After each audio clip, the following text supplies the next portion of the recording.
हाँ भाई, चलिए आज हम लोग बात करते हैं सीरीज और पैरेलल कॉम्बिनेशन ऑफ रजिस्टर की कि सीरीज कॉम्बिनेशन में फार्मूला क्या बन के आएगा और पैरेलल कॉम्बिनेशन में फार्मूला क्या बन के आएगा जब हम रजिस्टर को कनेक्ट करेंगे सीरीज में और पैरेलल में। तो अगर हम किसी रजिस्टर्स को हम मान लेते हैं हमारे पास 3 रजिस्टर्स है और जिसको हम कनेक्ट कर लेते हैं सीरीज में।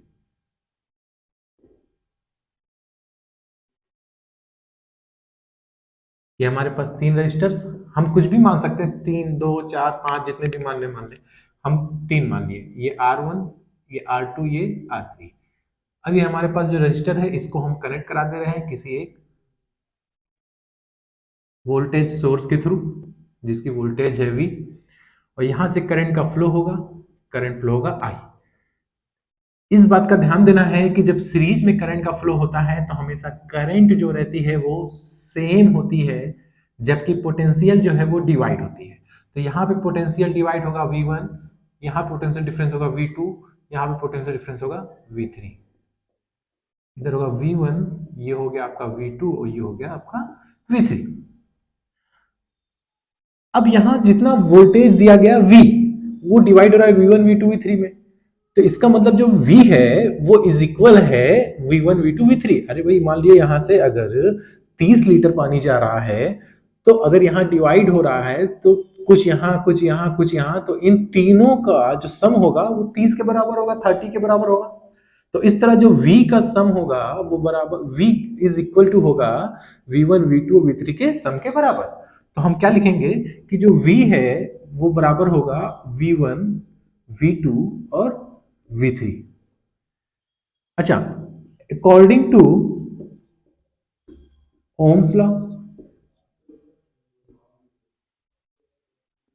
V इज इक्वल टू होता है I इंटू R। तो हम इस V की जगह पे पुट कर दें I इंटू R, तो ये फार्मूला अपना बन जाएगा I into R is equal to I into R, I into R, I into R। अच्छा भाई, ये तीनों का जो रेजिस्टेंस होगा वो टोटल रेजिस्टेंस होगा, तो इसको लिख दें R टोटल। यहां पे रेजिस्टेंस R1, इधर रेजिस्टेंस R2 और यहां रेजिस्टेंस R3। करंट तीनों में क्या होगा, सेम, तो हम करंट को I के फॉर्म में ही लिखेंगे। तो अब इसको हम अगर सॉल्व करें तो I into R T is equal to हो जाएगा I कॉमन ले लें तो बचेगा क्या भैया, R1 R2 और R3। इस I को इधर की ओर अगर भेज दें तो RT I upon I is equal to R1 R2 plus R3।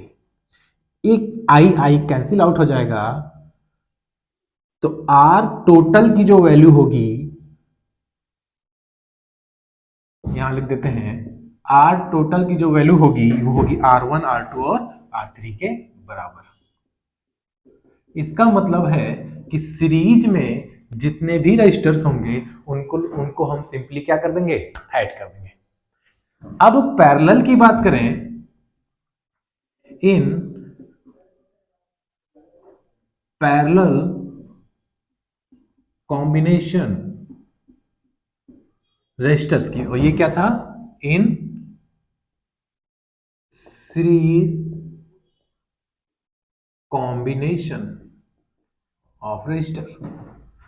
तो पैरेलल कंबाइन करें अगर रजिस्टर्स को, फिर से हम तीन ही रजिस्टर्स को एज्यूम कर लें, मान लें R1 R2 और R3, और इनको कनेक्ट कर दें किसी एक सोर्स, वोल्टेज सोर्स के थ्रू जिसकी वोल्टेज है V। अब ये पैरेलल है तो पैरेलल होने की वजह से अब यहां पे करंट जो है वो डिवाइड कर जाएगा, जबकि वोल्टेज क्या होगा, सेम। करंट डिवाइड कर जाएगा जबकि वोल्टेज क्या होगा, सेम। पैरेलल कॉम्बिनेशन में ध्यान देना, करंट डिवाइड कर जाता है, वोल्टेज सेम रहता है, इसीलिए घरों के अंदर जो वायरिंग होती है वो पैरेलल की जाती है, ताकि सारे इक्विपमेंट्स जो भी हैं, इलेक्ट्रिकल डिवाइसेस जो भी हमारे घरों में यूज हो रहे हैं, उन सबको इलेक्ट्रिक पोटेंशियल जो है वो बराबर ही मिल सके। ऐसा ना हो कि किसी को कम मिले किसी को ज्यादा मिले, इसीलिए घरों में वायरिंग कराई जाती है जो वो पैरेलल वायरिंग होती है। ये क्वेश्चन पूछा जाता है। अब ये तीनों कैसे हैं, पैरेलल, डिवाइड कौन किया, करंट। तो अगर मान लीजिए यहाँ पे करंट डिवाइड किया I1, यहाँ पे करंट गया I2 और इधर करंट गया I3, तो ये यहाँ I1 I2 I3 जा रहा है, इन तीनों का सम I के बराबर होगा। अरे भाई यहाँ से मान लीजिए फिर से वही कॉन्सेप्ट कि 30 लीटर पानी जा रहा है, तो कुछ यहाँ गया, कुछ यहाँ गया, कुछ यहाँ गया, तीनों को ऐड कर लोगे तो 30 के बराबर हो जाएगा। तो इन तीनों को ऐड करने पे I के बराबर हो जाएगा। तो हम क्या लिख सकते हैं, I is equal to I1 I2 I3, और फिर से ओम्स लॉ अप्लाई करें तो V इज इक्वल टू होता है I इंटू आर। तो I इज इक्वल टू बनाएंगे तो इधर की ओर चला जाएगा, तो बन जाएगा ये V अपॉन आर। I की जगह पे पुट करें V अपॉन आर, तो ये हो जाएगा अपना V upon R is equal to V upon R plus V upon R plus V upon R. अब ये जो I है ये टोटल है, तो जो ये R होगा वो टोटल होगा। पोटेंशियल सेम होता है पैरेलल में, तो V ही रहने देंगे। यहां पे R1 हो जाएगा, ये R2 और ये R3, पोटेंशियल सेम होता है, सब V ही रहेगा। अब V upon RT is equal to, V को हम अगर कॉमन ले लें तो अपने पास यहां कुछ नहीं बचेगा, तो लिखेंगे 1 अपॉन R1, फिर से लिखेंगे 1 अपॉन R2, फिर से लिखेंगे 1 अपॉन R3, क्योंकि भैया तीनों जगह से V को क्या ले लिया, कॉमन। अब इस V को इधर की ओर भेजेंगे तो V upon RT into V बचेगा इधर 1 upon R1, 1 upon R2 plus 1 upon R3। यहां तक क्लियर है। अब ये इस V को V से कट कर दें तो 1 अपॉन RT की वैल्यू हो जाएगी 1 upon R1 plus 1 upon R2 plus 1 upon R3। तो ये हमारा टोटल रेजिस्टेंस फाइंड करने के लिए फार्मूला बन के आ गया पैरेलल कॉम्बिनेशन के लिए। इधर हमने सीखा सीरीज कॉम्बिनेशन के लिए। तो ये बोर्ड एग्जाम के लिए, 12th के लिए भी इंपॉर्टेंट है और 10th के लिए भी इंपॉर्टेंट है। तो इसको हम लोग क्या करेंगे, जल्दी से रेडी करेंगे। Thank you.